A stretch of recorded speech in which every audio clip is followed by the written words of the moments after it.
మనిషి కూడా at least basic checks అంటే బ్లడ్ ప్రెషర్ అంటే రక్తపోటు ఏమన్నా ఎవరికన్నా ఉందా, అలాగే డయాబెటీస్ ఎవరికన్నా ఉందా అంటే షుగర్ ఎవరికన్నా ఉందా, రక్తహీనత ఎవరికన్నా ఉందా, ఇవి చెక్ చేయడానికి.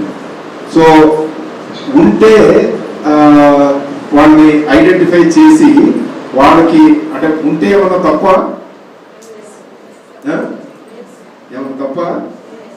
సో భారతదేశంలో ప్రతి 5గురిలో ఒకళ్ళకి రక్తపోటు ఉంటుంది. ప్రతి 5 మందిలో. ఇప్పుడు మనం ఇక్కడ ఉన్న ఎంతమంది ఉన్నాం కదా, ఇందులో చెక్ చేసుకోవచ్చు. మనం ఇప్పుడు చెక్ చేస్తే అట్లీస్ట్ 5-6గురిలో ఒకళ్ళ కంపల్సరీగా రక్తపోటు ఉంటుంది.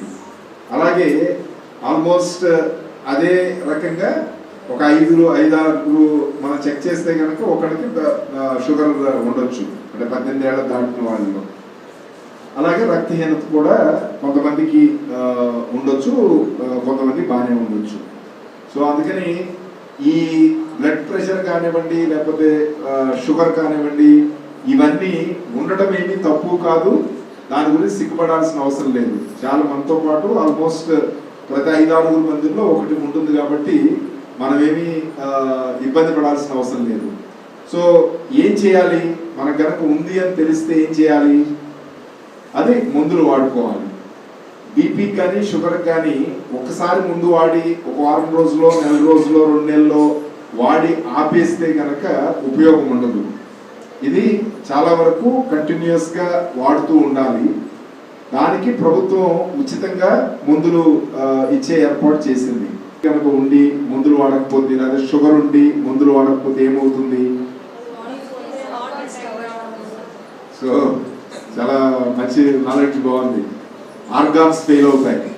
అంటే కిడ్నీ దెబ్బతినొచ్చు, లేకపోతే లివర్ దెబ్బతినొచ్చు, రకరకాల ప్రాబ్లం రావచ్చు, మెంటల్గా మైండ్ అంటే బ్రెయిన్కి ఎఫెక్ట్ అవ్వచ్చు. సో ఇలా రకరకాల ప్రాబ్లమ్స్ వస్తాయి.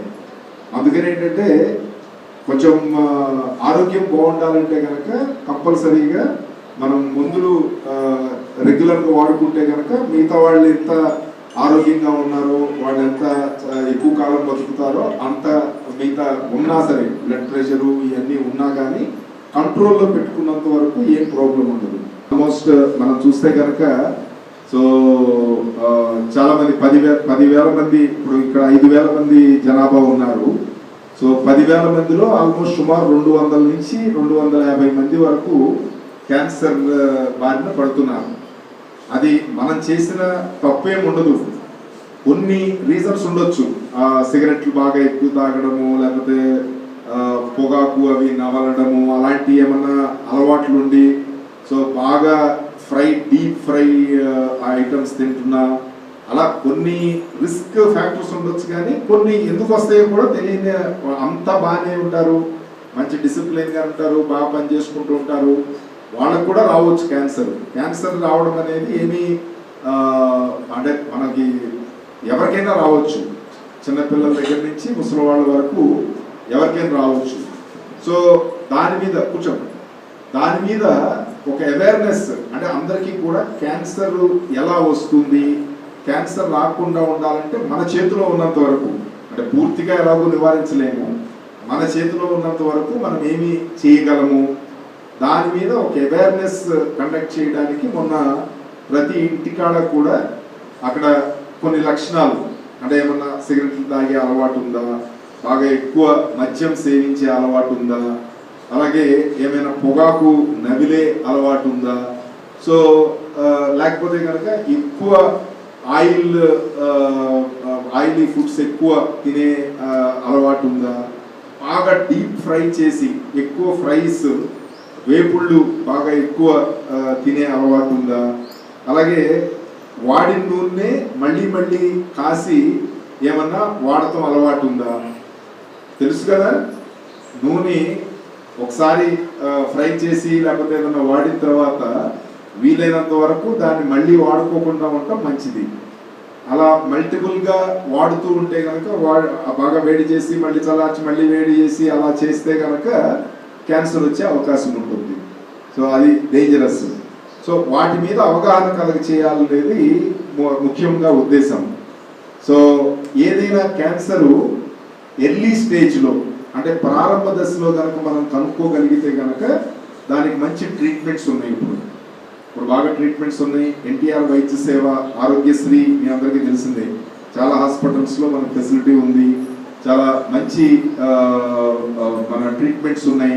చక్కగా తగ్గడానికి అవకాశం ఉంది. చాలా ఎక్కువ రోజులు జీవించడానికి అవకాశం ఉంది. సమస్యల మీద బీపీ కానీ, షుగర్ కానీ, క్యాన్సర్లు ఎక్కువ అవుతున్నాయి వాటి మీద.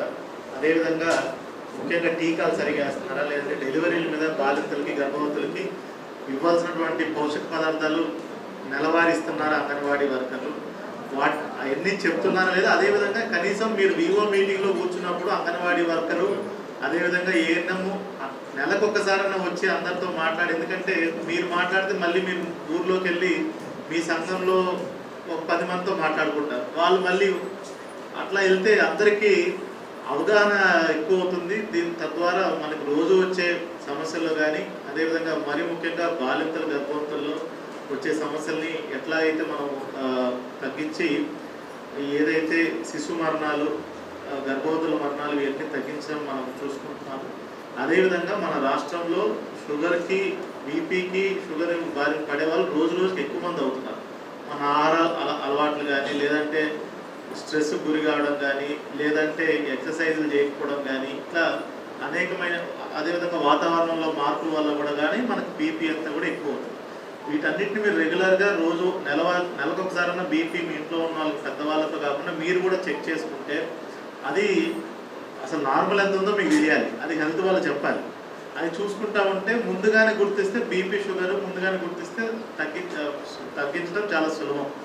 లేదు ఒక 5-6 సంవత్సరాల తర్వాత వాటిని ట్రీట్ చేయాలంటే జీవితాంతం మీరు మందులు వేసుకోవాల్సిన పరిస్థితి ఉంటుంది. కాబట్టి వాటి మీద క్షేత్రస్థాయిలో ఎట్లా జరుగుతుంది ఏంటని చెక్ చేయడానికి మనకి గౌరవ సెక్రటరీ గారు కృష్ణబాబు సార్, ఈరోజు కమిషనర్ సార్ కూడా వీరపాండ్యం సార్ రావడం జరిగింది. వీటన్నిటిని కూడా ఏఎన్ఎంస్ మీరు ఖచ్చితంగా ఒకసారి చెప్తే కాకుండా ప్రతి మంత్ ఒక 10 నిమిషాలు కూర్చుంటే అయిపోతుంది. పక్కపక్కనే ఉన్నారు కాబట్టి డిఎంహెచ్ గారు ప్రతి చోట వీళ్ళ ఇంప్లిమెంట్ దిస్ కంపల్సరీ అందరూ అటెండ్ అయినట్టు. ఇదే కాకుండా మనకి విహెచ్ఎన్ఎస్డి అంట, village health sanitation and nutrition bill, అది కూడా ఇంకా ఎఫెక్టివ్గా ఇంప్లిమెంట్ చేసేటట్టు take action sir. Thank you sir.